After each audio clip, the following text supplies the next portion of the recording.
କରିହେବ ରାମ ବାହାରିବାନି। ରାମର ଅନ୍ୟ ନାମ ଆନନ୍ଦ, ରାମଙ୍କର ଅନ୍ୟ ନାମ ଜ୍ଞାନ, ରାମଙ୍କର ଅନ୍ୟ ନାମ ମର୍ଜନା।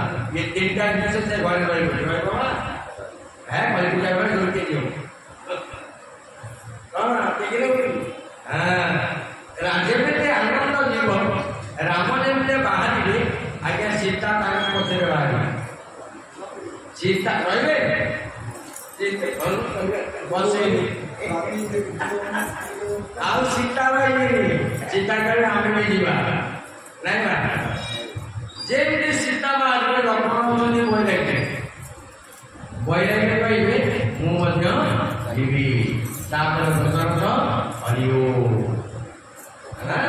ଦେଖନ୍ତୁ କେତେ ସୁନ୍ଦର ଆମ ରାମଚରିତ ମାନସ ଆମ ଭାଗବତ ଆମ ପାଖରେ କବିକା ଲେଖିଛନ୍ତି ନାଇଁ। ସେଇଥିପାଇଁ ଛୋଟିଆ କଥା ଆପଣମାନଙ୍କୁ କହିବି। ରାମ ଲକ୍ଷ୍ମଣ ସୀତା ତିନି ଜଣ ଗୋଟିଏ ଜାଗାରେ ବସିଥିଲେ। ସେ ଜାଗାଟା ନାଁ ହେଉଛି ମା ଚିତ୍ରକୂଟ ଜଙ୍ଗଲରେ ଥିଲେ। ଆପଣ କହିବେ ରାମକୁ କାହିଁକି ତାଙ୍କ ବାପା ବନକୁ ପଠେଇଲେ? କାହିଁକି? ବନରେ କିଏ ଅଛନ୍ତି ନା ବୃକ୍ଷ, ବୃକ୍ଷ ମାନେ ସଂଯମୀ। ସେଇଥିରେ ଦଶରଥ ରାମକୁ ଜଙ୍ଗଲକୁ ପଠେଇଲେ ତୁ ସଂଯମୀ ହୁଅ। ଆପଣ ସଂଯମୀ ହେଇଛନ୍ତି? ସବୁ ସବୁ ସାହିରେ ଗାଁରେ ନାଚ ହଉଛି।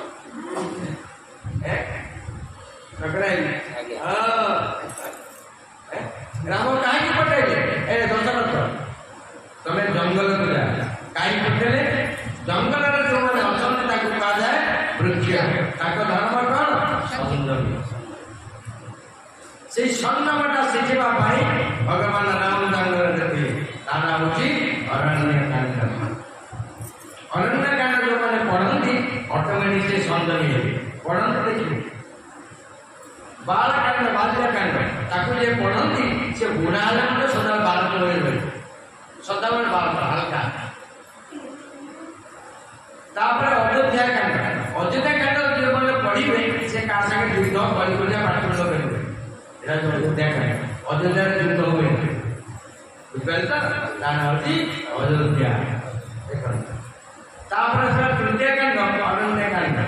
ଅରଣ୍ୟକାଣ୍ଡ ଯେଉଁମାନେ ପଢିବେ ସେ ପ୍ରତ୍ୟେକ ବାକ୍ ସଂଯମୀ କଥା ବହୁତ କମ୍ କମ୍ କୁହନ୍ତି। ସେଇଥିପାଇଁ ରାମ ବହୁତ କମ୍ କଥା କୁହନ୍ତି। ରାମ ଦ୍ୱାରା ତାଲା, ଶିବ ଦ୍ୱାରା ମେଲା, କୃଷ୍ଣ ଦ୍ୱାରା ଢିଲା, ଜଗନ୍ନାଥ ଦ୍ୱାରା ସାହାଣ ମେଲା। ରାମ ଦ୍ୱାରା ତାଲା। କାହିଁ ତାଲା କହିଲେ? ତା ଦ୍ୱାରା ହନୁମାନ ହୋଇଛି। ଯିଏ ସଂଯମୀ ହେବ ତା ଗେଟ୍ ସଦା ତାଲା ପଡ଼ିବ, ତା ଦ୍ୱାର ପ୍ରିୟ ସୌନ୍ଦର୍ଯ୍ୟ। ଆମେ ତ ଯୋଉ ଦିବସ ଆଦିରୁ ଅପର ତମେ ଚାଲ କି ନା ତମ ତାଲା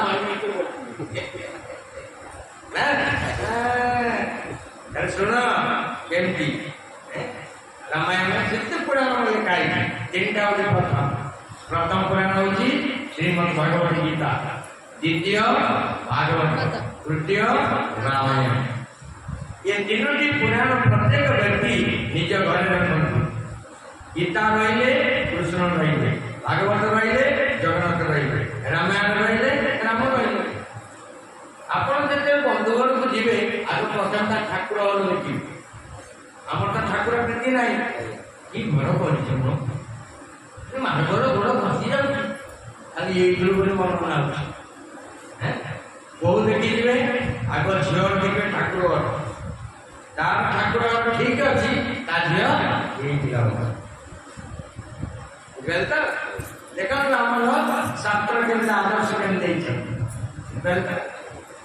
ସେଇଥିପାଇଁ ତୃତୀୟ କାଣ୍ଡ ହଉଛି କଣ? ଅରଣ୍ୟକାଣ୍ଡ। ଅରଣ୍ୟକାଣ୍ଡର ଅନ୍ୟ ନାମ ହଉଛି ସଂଯମୀ କାଣ୍ଡ। କାଣ୍ଡର ଘଟଣା ତାକୁ ସଂଯମୀ କୁହାଯାଏ। ସେଇଠି ଭଗବାନ ରାମ ଜଙ୍ଗଲରେ ଥିଲେ। ଚତୁର୍ଥ କାଣ୍ଡ ହଉଛି କିଷ୍କିନ୍ଧା କାଣ୍ଡ। କିଷ୍କିନ୍ଧା ନାମ ହଉଛି ମିତ୍ର କାଣ୍ଡ। କିଷ୍କିନ୍ଧା କାଣ୍ଡ ଯେତେବେଳେ ଆପଣ ପଢିବେ ଭଗବାନ ରାମ ଗୋଟେ ମାଙ୍କଡ ସାଙ୍ଗରେ ମିତ୍ର ବସେଇବେ। କାହା ସାଙ୍ଗରେ? ଗୋଟେ ମାଙ୍କଡ। ନାଇଁ ଆପଣ ଯେତେବେଳେ କିଷ୍କିନ୍ଧା କାଣ୍ଡ ପଢିବେ ସମସ୍ତଙ୍କ ସାଙ୍ଗରେ ମିତ୍ର ରହିବେ, ସମସ୍ତଙ୍କ ସାଙ୍ଗରେ। ଆପଣ ଏଠି କାହିଁକି ଯାଇଛନ୍ତି? ଆପଣ ତ ପଢେଇଛେ ସେ 3 ଜଣ ମା ଭଣେଇ ହିସାବରେ ଚୋରି ହିସାବରେ ରହିଛନ୍ତି। କାହିଁକି ଅଛନ୍ତି ନା କୋଉଥିପାଇଁ ମିତ୍ର ବୁଝିଲ ଭଲ ପାଇବା। ସେ 3 ଜଣ ଯାକ ଗୃହ ସ୍ତ୍ରୀ ଲୋକ, ସେ ମା ଚାକିରି କରିଛି, ସବୁ ଛାଡ଼ି ଦେଇକି ଆସିକି ପହଞ୍ଚନ୍ତି। କୋଉଥିପାଇଁ ସେ କହିଲେ ବିସ୍କିଟ୍ଟା କାରଣ ପାଠ କଲେ ଆପଣ ସମସ୍ତଙ୍କୁ ଭଲ ପାଇବେ। ଗଛ ପତ୍ର ତରୁଣ ତରୁଣ ଏଇଟା ଗୋଟେ ମିତ୍ର କାରଣ। ସେଇଠି ବର୍ତ୍ତମାନ ରାମ ମାଙ୍କଡ଼ ସାଙ୍ଗରେ ସାଙ୍ଗ ହେବେ ଏବଂ ବାଲି ସାଙ୍ଗରେ ମିତ୍ର ହେବେ।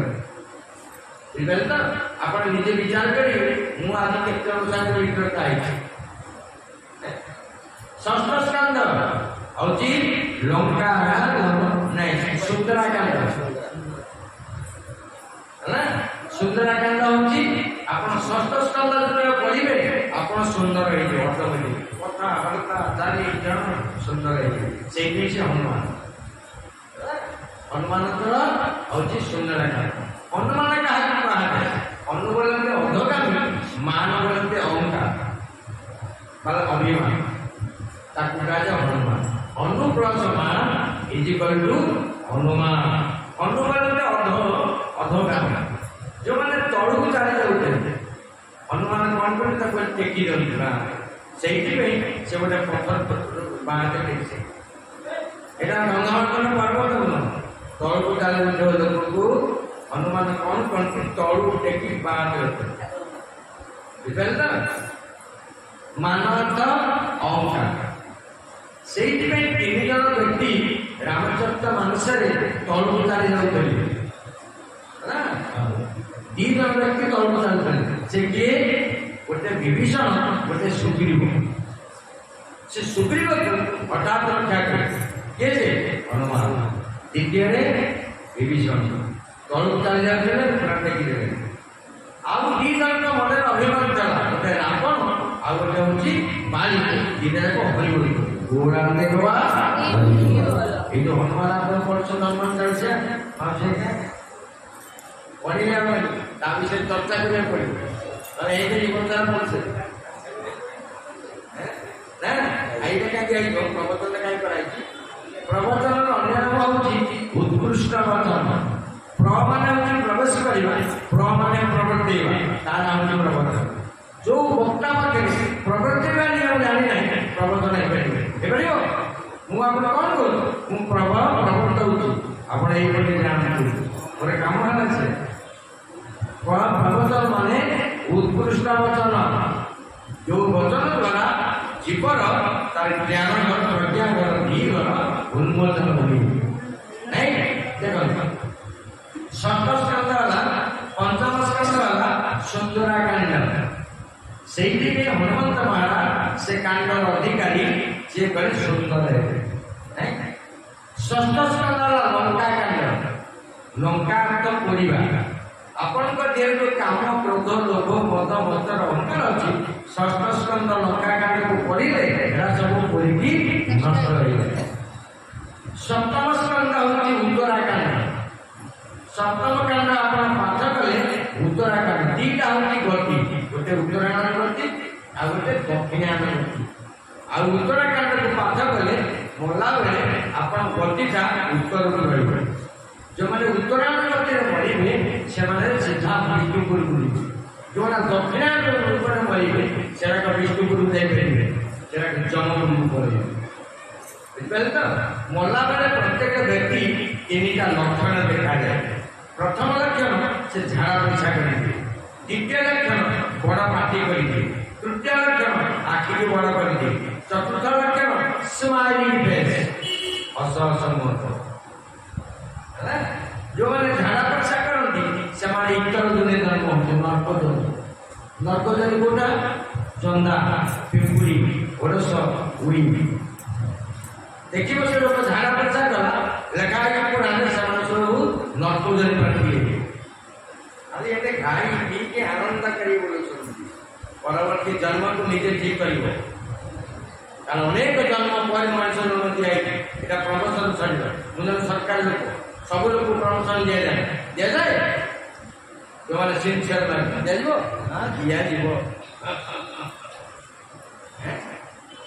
ସମସ୍ତେ, ମୁଁ ଆପଣମାନେ ସମସ୍ତେ ଭଗବାନଙ୍କର ସିଦ୍ଧାନ୍ତ ହେଲା।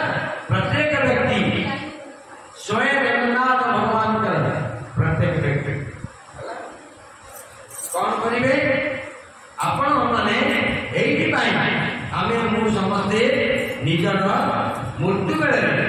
हमको ये लक्षण मान सब देखा जाए। भागवत लिखा है प्रत्येक व्यक्ति मरिबा पूर्व मरिबार 3 मास पूर्व ताकि स्वप्न जना पड़े के जना पड़े ना से केउ रूप नब ताकि स्वप्न भगवान तक देखा। आपण के उदाहरण इंद्रदेव राजा घर अगस्त जाए प्रबल क्षुधा भोक लगे ये जिते प्रकार व्यवस्था कले कि इंद्रदेव राजा आउ द्वारा खोजिले अगस्त्य मुनि की क्षुधा निवारण कर अगस्ती क्रोध कले राजा मत भोक लगे साधु लोग तो द्वार पाई तो अतिथि सेवा कर तो द्वार में खोले मत विदा कर तू गजब भाव तू गजदान पाई तू मूर्ख अभिशाप नहीं चली गई। परवर्ती पर्याय राजा इंद्रदेव शुणिले अगस्त्य मत अभिशाप कौन हवा ठीक परिवार 3 मास अच्छी खाली गज स्वप्न देखिए स्त्री पचारे अरे मैं रात शोई पार्नी मत खाली स्वप्न कौन स्वप्न ना खाली गज स्वप्न स्त्री कहे मन रखीच ब्राह्मण अभिशाप कौन अगस्त्य मुनि कौन कही अगस्त्य मुनि कही तू गज मूर्ख तू गज ही जन्म हो कौन करे गज खाली देखी खाली हाथी स्वप्न देखी परवर्ती पर्याय से ही गज आप कहे गज को किमिर धरी है गज को जो विपद पड़ी मुरकुली की सही विपद पड़ी द्रौपदी माँ को सही विपद पड़ी भगवान कृष्ण मुरकुली की विपद पड़ा इंद्र को कहले विपद पड़ी इंद्र वर्षा कले दिवस पड़े किंतु गज को जो विपद पड़ा निजे सागे कहीं मुझे समति के माने विपद समति समान गुरुकुल की विपद जहाँ द्रौपदी की विपद से गज को विपद से किंतु गज पाख पाई द्रौपदी माँ को देखा जाए अदृश्य देले कहीं ये तो लजिक अरे नो कहीं देखो से भगवान 3टा इंद्र को कला देते अर्जुन को कला देते हनुमान को भी कला देते भगवान राम हनुमान को कला ले जा दात से कला टी अच्छे बोली मनीषरा मास माकर से देखिए हसुची देख रे मनीष तू आकर तू मनीष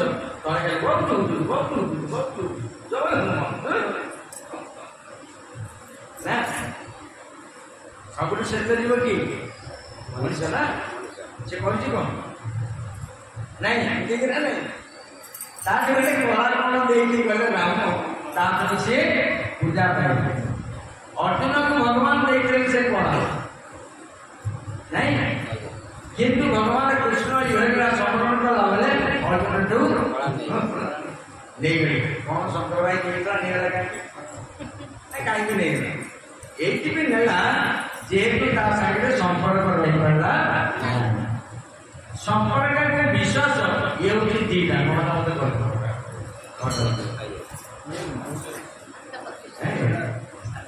संपर्क को विश्वास है जहाँ पाखे माँ संपर्क ना विश्वास ना जहाँ पाखे विश्वास ना संपर्क है आप देखिए मंदिर का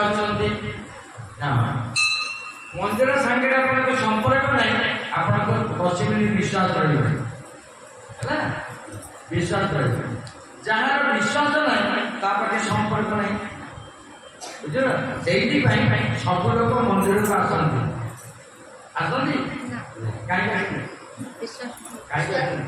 विश्वास विश्वास संपर्क द्वारा हुए से दी जन देवता अच्छा जनक ना हूँ दी जन देवता अच्छा जनक ना हूँ विश्वास आउ धर्म ना हूँ श्रद्धा मान संपर्क जहाँ ना विश्वास सी हूँ शंकर भगवान जहाँ ना संपर्क श्रद्धा सी हूँ पार्वती माँ बुझे ये तीन से मंदिर में आप आगे बसे क्या संपर्क श्रद्धा विश्वास सी जो आप आशीर्वाद न कर मंदिर वाले विश्वास नहीं श्रद्धा नहीं से 22 पाहाड़ काशी विश्वनाथ काम कौन काम कौन शंकर भगवान श्री जगन्नाथ महाप्रभु जिते रथ यात्रा आसुले ठीक 22 पाहाड़ पहुंचती हाँ कौन कले भगवान मान सिद्धांत है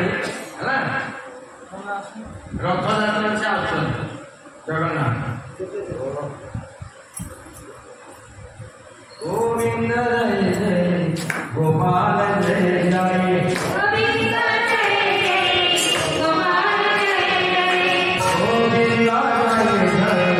गोपाल जय जय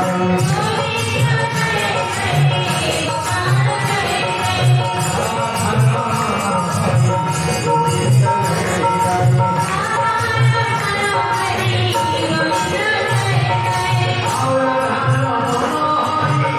जय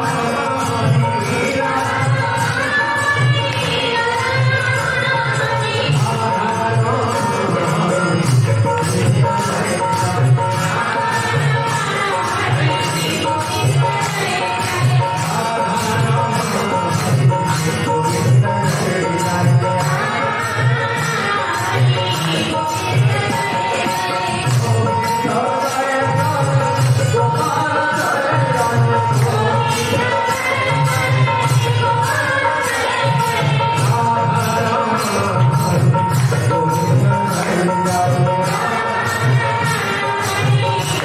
जय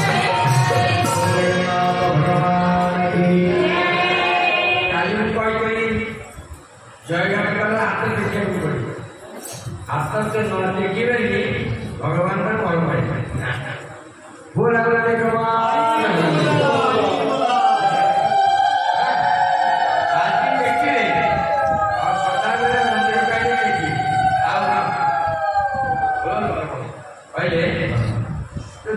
जगन्नाथ आसती है जगन्नाथ प्रणाम करेंगे निजर काम मन अन्य देवता को प्रणाम कला बेले निजर डाण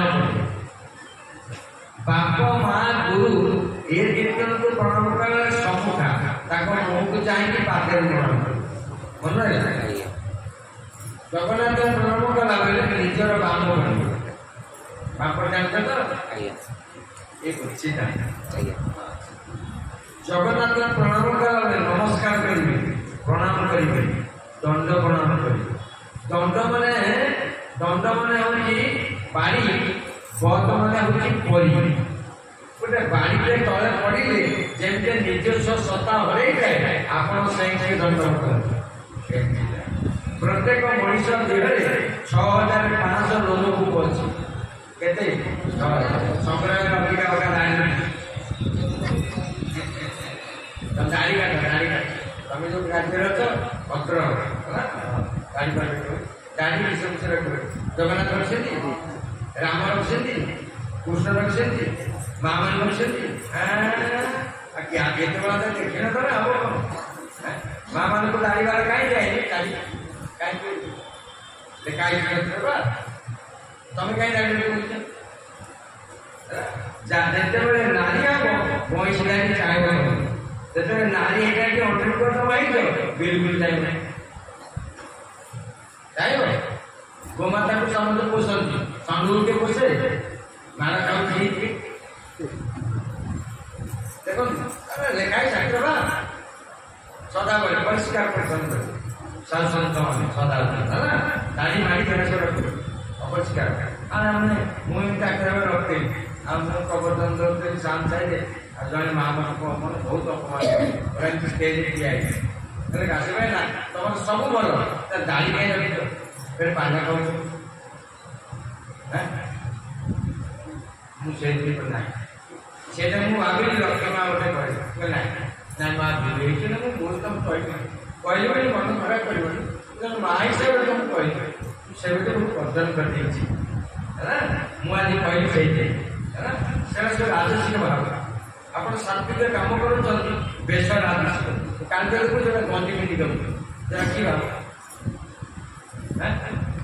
ଭଲ ଲାଗୁଛି ମା ଭଲ ଲାଗୁଛି ଏବେ ନାଇଁ କହିବି ନାଇଁ ସତ ଯୋଉଠିକି ଯୋଉ ବେଶ ଆମେ ସେ ଚାକିରି କରିଛି ମୁଁ ବି ଚାକିରି କରିବି ମୁଁ ତ ପେନ୍ସାର ପିନ୍ଧିକି ବସି ଭଲ ଲାଗିବ ଯାହାକୁ ଯୋଉ ବେଶ ଆପଣ ଦିନେ ବେଳେ କରିବେ ସନ୍ଧ୍ୟାରେ କାମରେ ଚୁଡ଼ିଦାର ପଞ୍ଜାବୀ ସୁନ୍ଦର ଗୋଟେ ଗାମୁଛା ପୁରା ଚିକ୍କଣ ହେଇପାରିବେ। ଏତେ ଲୋକ ତମେ କଲେକ୍ସନ କରୁଛ ନା ଯେ ଯେମିତି ଭଗବାନ କହିଲେ ପ୍ରଥମେ ହଉଛି କଲେକ୍ସନ ଦ୍ୱିତୀୟ ହଉଛି ସିଲେକ୍ସନ ତାପରେ ହଉଛି ପଏଣ୍ଟ। ଲାଇଫରେ ଦିଟା ଜିନିଷ କଲେକ୍ସନ କରାଯାଏ ଗୋଟେ ଧନ ଗୋଟେ ଜ୍ଞାନ। ଯେଉଁମାନେ ଧନ କଲେକ୍ସନ କରିନାହାନ୍ତି ତା ଜୀବନ ନିରନ୍ତର ଯାହା ପାଖରେ ଜ୍ଞାନ ନାହିଁ ସେ ଅନ୍ଧ ଏ ଦିଟା ଜିନିଷ କଲେକ୍ସନ କରାଯାଏ। ଯେ କଲେକ୍ସନ କରିବେ ସେ ଅଟୋମେଟିକ ସିଲେକ୍ସନ ହେଇଯିବ ଯେ ସିଲେକ୍ସନ ହବ ସେ ପଏଣ୍ଟକୁ ପଳେଇବ କୋଉଠିକି ପଳେଇବ ପଏଣ୍ଟ ଗଲା ପରେ ସମସ୍ତେ ଦେଖିବେ ଆପଣ କହିବେ ଅନେକ ତାରା ଅଛନ୍ତି ତାଙ୍କେ ଏଇଠି କହନ୍ତି କାହାକୁ ଦେଖନ୍ତି ଚନ୍ଦ୍ରକୁ ସୂର୍ଯ୍ୟକୁ ଯିଏ ପଏଣ୍ଟ ରହେ ତାକୁ ଦେଖି ନମସ୍କାର କରନ୍ତି ଆପଣଙ୍କର ପଏଣ୍ଟ ବୋଲି ସଙ୍ଗେ ଭାଇ ନାଇଁ କହିଲି ବୋଲି ମନ ଖରାପ କରିବେ ଗୋଟେ ଖରାପ এটা ମୁଁ କହୁନ এটা ଭଗବାନଙ୍କର କଥା ନାଇଁ ଶୁଣ ଆମର ଗୁରୁକଳ୍ପ ଗୁରୁବାର ସ୍ୱର୍ଗତ ପଦ୍ମଶ୍ରୀ ସଦାଶିବ ଶର୍ମା ଯାହାକୁ ଆପଣମାନେ ସମସ୍ତେ ଜାଣିଛନ୍ତି ତାଙ୍କ ପାଖରେ ଆମେ 2 ଜଣ ଶିଷ୍ୟ ଥିଲେ ସ୍ୱର୍ଗତ ଚାରଣ ରାମ ଦାସ ମୁଁ ଆପଣଙ୍କ ଆଗରେ କହୁଛି ଚାରଣ ରାମ ଦାସ ଆମେ 2 ଜଣ ଥର ଜଗନ୍ନାଥ କଥା କହିବୁ ଜଣେ ଆମେ ଛାଡ଼ି ଗଲାଣି ମୋର ସାନ ଭାଇ ମୁଁ ଦେଖୁ ଅଛି ଚାଲିଗଲା ଏତେ ଦୁଃଖ ହେଲି ମତେ ପ୍ରାର୍ଥନା କରିଲା ଫୋନ କରି କହିଲା ଆଜି ତମ ସାଙ୍ଗ ସାନ ଭାଇ ଚାଲିଗଲା ଚାରଣ ରାମ ଦାସ ସାଙ୍ଗେ ଏଠି ପଢି ପ୍ରାର୍ଥନା ଯଦି କଲା ଭଗବାନ ଆମେ 2 ଜଣ ଯାକ ସାଙ୍ଗ ହେଇକି ଆମ ଗୁରୁ କଳ୍ପ ଆଗରେ ଚାଲିଗଲେ ସେ ଚାଲିଗଲେ ଆମ ଗୁରୁ କହିପାରିଲେ କାରଣ ରାମଚନ୍ଦ୍ର ପୂଜା କରିବ ଦିନ ଦିନ ବଞ୍ଚିବ କାରଣ ଆମ 7,000 ବର୍ଷ ବଞ୍ଚିଥିଲେ କୃଷ୍ଣଙ୍କୁ ପୂଜା କଲେ ସେ କୃଷ୍ଣ 125 ବର୍ଷ ବଞ୍ଚିଥିଲେ ଆଉ ଜଗନ୍ନାଥ ପୂଜା କଲେ 12 ବର୍ଷରୁ 15 ବର୍ଷ ଆଉ କିଛି ଜିତ କହୁଛେ ଆମ ଗୁରୁକଳ୍ପ ସ୍ୱର୍ଗତ ପଦ୍ମଶ୍ରୀ ସଦାଶିବ ରତ୍ନ ଶର୍ମା ଆପଣମାନେ ଦେଖିନାହାନ୍ତି ତାଙ୍କୁ ସମସ୍ତେ ଜାଣିଛନ୍ତି କିଏ ଓଡ଼ିଶା ଆମେ ତାଙ୍କର ସିଏ ଆମର ଗୁରୁ ସିଏ ଆମେ ତାଙ୍କର ଶିଷ୍ୟ ସେଇଥିପାଇଁ ଆଉ ସଦାବେଳେ ସେ ଆମକୁ ଗୋଟିଏ କଥା କୁହନ୍ତି ସିଏ ଆମର ଗୁରୁ ଥିଲେ ଆମେ ତାଙ୍କର ଶିଷ୍ୟ ଥିଲେ ତାଙ୍କର ପୁତ୍ର ସାନ ପୁଅ ପ୍ରାର୍ଥନା ଚ୍ୟାନେଲରେ ଆପଣ ଦେଖୁଥିବେ ସବୁଦିନ ସେ ଆମ ଜଗନ୍ନାଥ କହୁଛନ୍ତି କହୁନାହାନ୍ତି ଖୋଲା ଦିଏ ସିଏ ସୂର୍ଯ୍ୟନାରାୟଣ ରସ ଆଉ ଆଜି ତ ମୁଁ ଆପଣମାନଙ୍କୁ କହୁଛି 14, 15, 16 ସେପ୍ଟେମ୍ବର ମାସ ରାଣୀଘାଟରେ ଆମର ବାର୍ଷିକ ଉତ୍ସବ ପୂର୍ଣ୍ଣିମାର ଶେଷ ଦିନ ଆସିବ ସେ ସବୁ ବର୍ଷ ଆସୁଛନ୍ତି ଏବେ 26 ବର୍ଷ ହେଲାଣି ସେ ସବୁ ବର୍ଷ ଆସୁଛନ୍ତି ହେଲା ଏ ବର୍ଷ ବି ଆସିବେ 5 ବର୍ଷ ଆପଣମାନେ ମତେ ଜଣେ ଲୋକ କହିଛି ଆଜ୍ଞା ଆଉ ମତେ ଟିକେ ସେ ପୂର୍ଣ୍ଣିମା ସାଙ୍ଗରେ ଟିକେ କଥାବାର୍ତ୍ତା କରିଦେଲେ ନା କାହିଁକି ମୋର ବହୁତ ଶ୍ରଦ୍ଧା ଦେଖା ଅଛି ଭଲ ପାଇବା କାହାକୁ କୁହାଯାଏ ଏଠି କାମ ସରିଲା କାଶ ଭାଇ ତା ଘରେ କେତେ ଭାଇନା ତା ଘରେ ଆଉ 5 ବର୍ଷ ଭିତରେ ଟିକା କଥା ଦେଖନ୍ତୁ କେତେ ସୁନ୍ଦର ଆମ ଏଇ ଭଗବତ କଥା ନା ଭଗବତ କଥା ସେଇଥିପାଇଁ ଭଗବାନଙ୍କର ସିଦ୍ଧାନ୍ତରେ ଗୁରୁ ପୂର୍ଣ୍ଣିମା ହେଇଛି ବ୍ୟାସଙ୍କର ପୂର୍ଣ୍ଣିମା ସମସ୍ତେ ଗୁରୁମାନଙ୍କର ଦେଖା କରିବାକୁ ଆମେ ଯାଇଥାଉ କୋଉଠି ଜାଣିଛ ଏ ଯୋଉ ନୀଳାଦ୍ରି ମାଲିକ ତାଙ୍କରି ଘର 4ଟା ଦ୍ୱାରକୁ ଖାଲି ହାତରେ ଯିବନି 4ଟା ଦ୍ୱାରକୁ ଖାଲି ହାତରେ ଯିବନି ଗୋଟେ ଗୁରୁଙ୍କର ଦ୍ୱାର ଗୋଟେ ଠାକୁରଙ୍କର ଜଗନ୍ନାଥଙ୍କର ଦ୍ୱାର 2ଟା ଆଉ ଗୋଟେ ବନ୍ଧୁଙ୍କର ଦ୍ୱାର ଆଉ ଗୋଟେ ସତ୍ସଙ୍ଗ ଦ୍ୱାର आउे दृष्ट बंधु चारिटा द्वार खाली हाथ में जीवन सब माँ मैंने शुण प्रथम हूँ भगवान द्वार खाली हाथ में आसो द्वितीय हूँ गुरुद्वार द्वार दुई तृतीय हूँ सत्संग द्वार तीन चतुर्थ हूँ बंधुकर द्वार खाली हाथ में जीवन आम ये आसे मन मन चिंता कर आनी खाली हाथ से ऊपर वाला एते देला तो खाली तो सदाबेले पकड़ गाड़ी कर ये आप जानते जिते माँ मैंने आप बहित आप बाबू को जुआर पठेबे खाली हाथ में पठेबे से सुदामा स्त्री भूत बजार स्वामी को पठे यहाँ समस्त शुणते मुंडा वाला कि स्वामी फाँका सी बोला पुत्र टे पठे भूतर परवर्ती पर्याय तीन वाला कथा आपण देखिए नगली बाबू सागे जी मत केदार नहीं मुझे सुदामा का पुरी मत देखा जाते सुदामा पुरी महात्मा गांधी घर पाखे पोरबंदर पाखे हाँ देखिए आगे दादा सुदामा को भगवान कृष्ण आलिंगन कर विग्रह देखिए आप ऑर्डर चाहिए सेठी किसी पूजा हुए ना चावल खुद भजा पूजा हुए से मंदिर में खुद भजा पूजा हुए से नना मुझे स्टाम्प बाड़ी से लिखा है सुदामा ताहते खुद भजा दे कभी खुद भजा आपण पाइबे आपण बंधु मान देवे घरे रखिदेवे देखिए 4 मास पर आपण सुदामा दूरी मुझे कहूँ आप देखिए थोड़े से जाइए तापने मत आप सब चेंज देखो भारत माटी में कौन जिते माँ मैंने बोल समस्त खाली हाथ स्वामी मान ये 4 दिन के पठे खाली हाथ तले गले बंधु द्वार पुण्य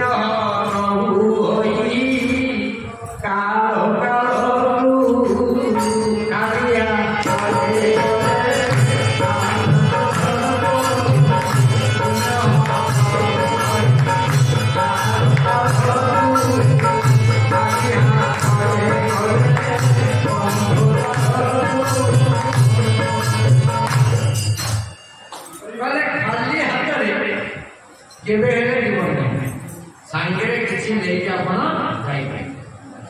किंतु श्रीमद भगवत गीता गोटे जगह लिखा है पढ़े बाई चांस जो मैंने खाली हाथ में जाती नहीं तुम पढ़े मना पढ़े समस्त से आदरी ये कौन बहुत दिन पर देखा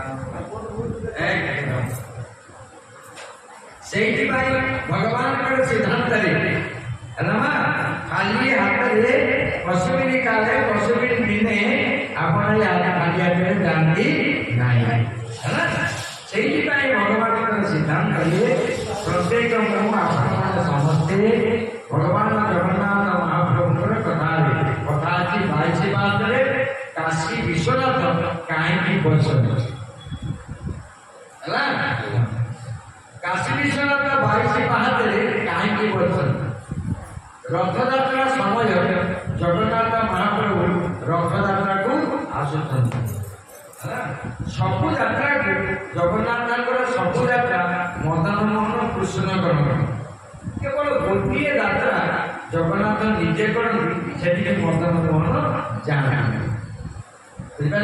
सब जगन्नाथ निजे केवे स्नान पूर्णिमा ठार नीलाद्रि विजय पर्यंत गोटे मास जिते दांडी यात्रा भितर हुए जगन्नाथ निजे से जगन्नाथ महाप्रभु को आपण 4टा दर्शन जिते दिय देवता आप देखुं आते दिय देवता को देखिए जगन्नाथ दर्शन कले फलटा अनंत फल मिले कि फल से अनंत फल लाइफ